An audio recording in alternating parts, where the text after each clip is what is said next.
Hello 7th class. आज हम करने जा रहे हैं हीट चैप्टर का पार्ट 2। पार्ट 2 में हम डिस्कस करेंगे अबाउट टेम्परेचर। पार्ट 1 में हमने क्या पढ़ा था कि हीट क्या है। हीट एक एनर्जी है जिसके द्वारा sensation of heating and coolness पता चलती है। कितना हीट ज्यादा है, कम है, उसकी वैल्यू 5 है, 10 है, 15 है, इसका पता हमें हीट से नहीं चलता। मेजरमेंट करने के लिए, हीट की क्वांटिटी को पता करने के लिए हमें कोई और टर्म चाहिए थी, तो वो हमारे पास टर्म क्या आई, दैट इज टेम्परेचर। दिमाग में रखिए कि टेम्परेचर के द्वारा ही हम कितनी ज्यादा गर्म है, कितनी ज्यादा ठंडी है, वो मेजर कर सकते हैं, क्वांटिटी पता कर सकते हैं। सो टेम्परेचर क्या होता है, इट इज क्वांटिटी, इसको क्या कहते हैं, quantity, which measures the degree of hotness and coldness of an object. तो हॉटनेस एंड कोल्डनेस को पता करने के लिए हमने क्या टर्म यूज की है, टेम्परेचर। टेम्परेचर को मेजर करना है तो उसके लिए हमें कोई डिवाइस चाहिए। तो डिवाइस हमारे पास क्या है, थर्मोमीटर। नॉर्मली घरों में पड़े होते हैं थर्मोमीटर। जब कभी टेम्परेचर होता है, मींस जब बुखार होता है, तो हम कैसे कैलकुलेट करते हैं, कैसे पता करते हैं कि बुखार कितना है, that is with the help of thermometer. Doctors के पास भी थर्मामीटर आपने देखे ही हैं। तो थर्मामीटर एक डिवाइस है जिसके द्वारा टेम्परेचर किसी भी ऑब्जेक्ट का या बॉडी का कैलकुलेट किया जा सकता है। Thermometer is of 2 type, one is doctor thermometer and second is laboratory thermometer. दोनों में डिफरेंस क्या है, जो डॉक्टरी थर्मामीटर होता है that is use to measure temperature of body. Human body का टेम्परेचर मेजर करने के लिए डॉक्टर्स नॉर्मली जो थर्मोमीटर यूज करते हैं उसे हम क्या कहते हैं, डॉक्टर थर्मामीटर। 2 तरह के ये नॉर्मली यूज किए जाते हैं। एक मरकरी वाले होते हैं, आपने देखे हैं, ग्लास के बने होते हैं। और दूसरे आजकल जो ज्यादा स्पेशली प्रेफर किए जाते हैं, डिजिटल थर्मामीटर, उसमें मरकरी नहीं होती, उसको यूज करना, उससे रीडिंग करना बहुत आसान हो जाता है। दूसरे हैं डॉक्टरी थर्मामीटर, लेबोरेटरी थर्मोमीटर। तो लेबोरेटरी थर्मोमीटर का यूज क्या है, बॉडी को छोड़कर किसी भी ऑब्जेक्ट का अपनी टेम्परेचर मेजर करना है। पानी है, वो बॉईल कर रहा है, अब उसका टेम्परेचर मेजर करना है। वो ठंडा हो रहा है, उसका टेम्परेचर मेजर करना है। तो जो उस समय थर्मोमीटर यूज होते हैं उसको हम क्या कहते हैं, लेबोरेटरी थर्मोमीटर। तो ये 2 तरह के थर्मोमीटर होते हैं जो आपने माइंड में रखने हैं। अब हमने कह दिया कि जो टेम्परेचर आया 10 है, 15 है, क्या अकेला इतना लिखने से काम हो जाएगा, नो। हम किसी कपड़े को मेजर करते हैं, हम कहते हैं ये 5 मीटर है, ये 10 मीटर है, तो पीछे हमें कोई ना कोई यूनिट चाहिए होता है। तो अब आपने क्या दिमाग में रखना है कि यूनिट फॉर टेम्परेचर 3 है। क्या है, 3। 1 is degree Celsius, second is kelvin and last is Fahrenheit, जिसको हम F से रिप्रेजेंट करते हैं। ये हमारे पास 3 यूनिट यूज किए जाते हैं। इनको यूज करने से पहले हम थोड़ा सा थर्मोमीटर के बारे में डिटेल कर लें।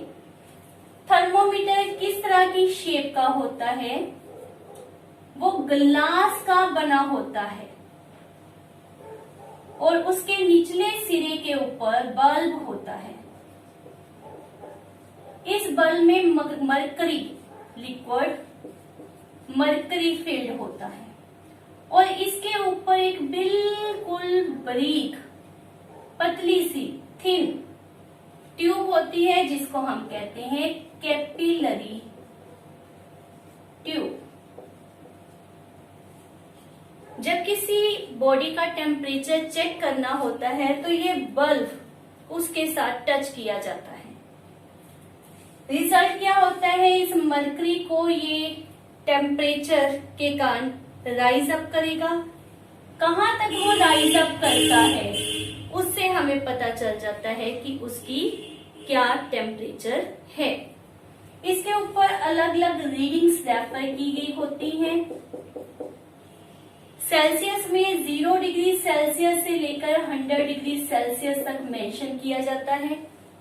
नॉर्मली जो रीडिंग सेल्सियस के ऊपर होती है थर्मोमीटर वाली, वो 35 degree Celsius to 42 degree Celsius तक के थर्मोमीटर की रीडिंग्स यूज की जाती हैं। मींस या तो थर्मोमीटर में 0 से लेकर 100 डिग्री सेल्सियस तक डिवीजन होंगी जिससे आप कैलकुलेशन करोगे, या नॉर्मली डॉक्टर्स के पास जो थर्मोमीटर होते हैं उसमें लोएस्ट रीडिंग 35 एंड हाईएस्ट 42 होती है, उसके द्वारा बॉडी टेम्परेचर को मेजर किया जाता है। तो ये है थर्मोमीटर। अब एक बात सोच रहे होंगे कि इसमें जो लिक्विड फिल किया गया है मरकरी किया गया, वाई मरकरी?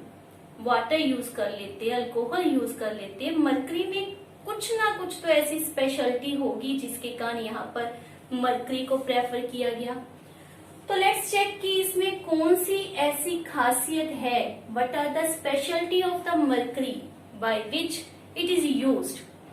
तो मरकरी में जो स्पेशल कैरेक्टर है वो हम अब स्टडी करेंगे। First, it is non sticky in nature, means अगर किसी सरफेस के ऊपर पानी डाल दिया जाए तो वहां पर पानी साफ करने के बाद, रिमूव करने के बाद आप उसको टच करके देखो, दैट विल बी वेट। लेकिन कहीं पर मरकरी डाला गया है उसके बाद आप उसको चेक करो, that is not wet. Why? Because mercury surface के साथ चिपकता नहीं है, it is non sticky in nature. Secondly आपने माइंड में रखना है कि जो मरकरी है that is a shiny liquid, ये शाइन करता है, इसलिए जब हमने रीडिंग नोट करनी होती है तो हमें रीड करना बहुत इजी हो जाता है। और यहाँ पर ये भी आपने दिमाग में रखना कि जब भी थर्मोमीटर को नोट करना है that should be handle like this one, और इस पे हमने रीडिंग नोट या रीड करनी है। Third one, mercury can read up to the range of temperature that is 355, that is 355 degree Celsius तक की रेंज तक, which is very very high. इतनी रेंज तक भी मरकरी नोट कर सकता है। ये तो है मरकरी की स्पेशलिटी। इसके अलावा जब भी थर्मामीटर को आपने यूज करना है तो उसके बल्ब को टच नहीं करना होता, ये दिमाग में रखें। और जब भी थर्मामीटर को यूज करने से पहले या बाद में किसी न किसी एंटीसेप्टिक सोल्यूशन से धोना है, साफ करना है, ये जरूरी है। It is for the safety. These are about the thermometer, कि किस तरह के थर्मोमीटर की बनावट होती है और उसकी रेंज होती है। अब हम करेंगे कि how you can change one unit into the other one, which is very important. As a question आपके पास पेपर में बहुत बार ये पुट किया जाता है। तो हमारे पास दो फार्मूले हैं जिनको हमने याद करना है। फर्स्ट फार्मूला हम डिस्कस करेंगे related about the kelvin scale. Kelvin को सेल्सियस में बदलना या सेल्सियस को केल्विन में बदलने के लिए इस फार्मूले को यूज करते हैं। ये फार्मूला क्या है? K equal to 273 plus degree Celsius. 273 एक होल नंबर हमने लिया है, इनफैक्ट इसकी एग्जैक्ट वैल्यू होती है 273.15, लेकिन इजी करने के लिए हमने इसे होल नंबर में ले लिया, दैट इज 273। तो हमारे पास मान लेते हैं डिग्री सेल्सियस में 0 दिया है, तो 0 प्लस 273 करेंगे केल्विन में, हमारे पास आंसर क्या आ जाएगा? 273। इफ डिग्री सेल्सियस में हमारे पास 100 दिया है और उसको केल्विन में कन्वर्ट करना है तो क्या आ जाएगा हमारे पास? 373। और इफ डिग्री सेल्सियस में किसी की वैल्यू जो दी गई है वो -273 दी गई है और केल्विन में कन्वर्ट करने हैं तो हमने क्या कर देना है, +273। हमारे पास केल्विन में क्या आंसर आ जाएगा, 0। तो इस तरह से बहुत सिंपल है फार्मूले को अप्लाई करना। केल्विन को डिग्री सेल्सियस और डिग्री सेल्सियस को केल्विन में आप कन्वर्ट कर सकते हो। लेट आपके पास मैंने दे दिया इन केल्विन, केल्विन में हमारे पास दिया हुआ है लेट 90, इन केल्विन हमारे पास दिया है 90। तो अब आपने उसको कन्वर्ट करना है डिग्री सेल्सियस में। बी फास्ट करो इसको सॉल्व, कितना आएगा। हाँ, तो क्या आंसर आया हमारा, किस तरह से हमने सॉल्व किया, 273 प्लस डिग्री सी। तो डिग्री सी हमारा क्या आ गया, 90 माइनस 273। इट मीन्स ये कितना लेफ्ट रह गया हमारे पास, 17 में से 9 माइनस किए दैट इज 183 हमारे पास डिग्री सेल्सियस में आंसर आ जाएगा। इस तरह से हम Kelvin into degree Celsius into Kelvin convert कर सकते हैं। नेक्स्ट है हमारे पास another scale which is called as a Fahrenheit. तो फ़ारेनहाइट में हमने किस तरह से डिग्री सेल्सियस में कन्वर्जन करनी है, तो वो हमारे पास ये फार्मूला है, Fahrenheit equal to 9/5 degree C plus 32। तो इस फार्मूले को हम देखते हैं किस तरह से अप्लाई करेंगे। लेट हमारे पास डिग्री सेल्सियस में 0 है, तो फ़ारेनहाइट क्या आ गया, 9/5 इंटू 0 प्लस 32। तो ये हमारी टर्म क्या हो गई, 0। फ़ारेनहाइट में आंसर क्या आ गया, 32। लेट डिग्री सेल्सियस में it is 100, it is cancel out, 20 क्या बन गया, 180 प्लस 32 हमारे पास क्या आ जाएगा, 212। सिमिलरली अगर आपके पास डिग्री सेल्सियस में -273 देते हैं, इसको पुट करें, आपके पास क्या आ जाएगा, 460 माइनस में। तो ये है हमारे पास मेथड जिसके द्वारा हम फ़ारेनहाइट तथा सेल्सियस को इंटर कन्वर्ट कर सकते हैं। अब आपके पास लेट मैं आपको दे रही हूं कि फ़ारेनहाइट में हमारे पास रेफर किया गया है 32। अब इसको कन्वर्ट करना है डिग्री सेल्सियस में। बी फास्ट करो अपना सॉल्व।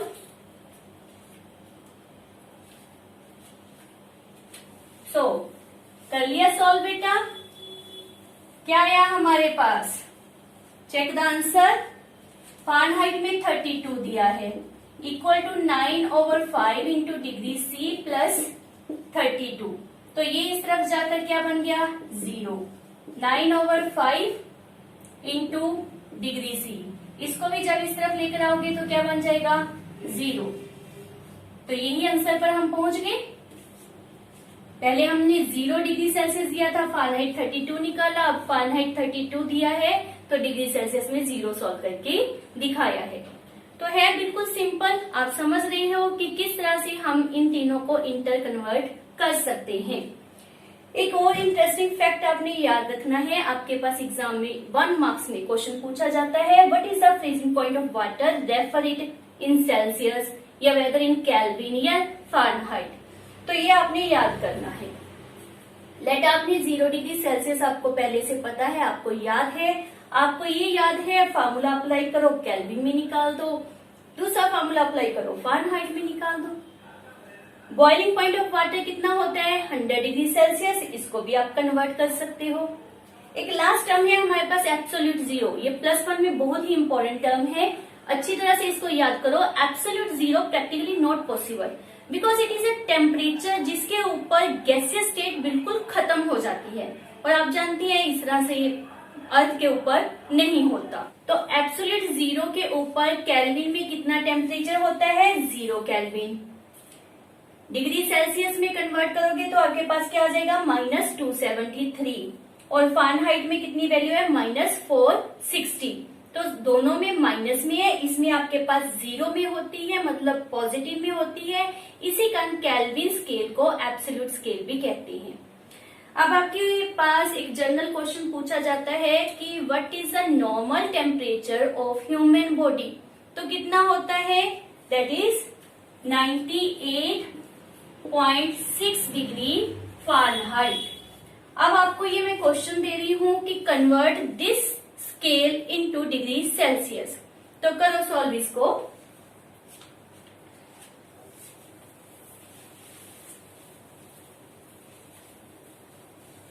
तो स्टूडेंट्स हो गया सॉल्व।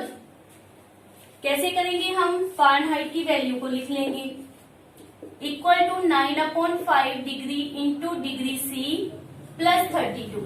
तो पहले 32 को इस तरफ लेकर आए, बिटवीन माइनस करते हैं हम, तो हमारे पास क्या आ गया, 66.6 9/5 डिग्री सी। अब डिग्री सी को कैलकुलेट करना है तो 5 मल्टीप्लाई में आ जाएगा ओवर 9। एज ए रिजल्ट हमारे पास कितना बन जाएगा, दैट इज 333/9। ये आपका डेसिमल के बाद 0.0 आया, वो मैंने खत्म कर दिया। इसको जब हम सॉल्व करते हैं तो हमारे पास कितना आ जाएगा, 37। तो ह्यूमन बॉडी में नॉर्मल टेम्परेचर कितना होता है in degree Celsius, that is 37 degree Celsius. और एक और माइंड में टर्म रखना कि जो हमारी सेल्सियस स्केल है that is given by the Anders Celsius in the year 1743। So I think this is all about which is needed for you in the 7th class. Follow me. This is about the temperature. In the next video we will do conduction, convention, radiation, which is very important and also related with the +1 class. So thank you. Bye bye.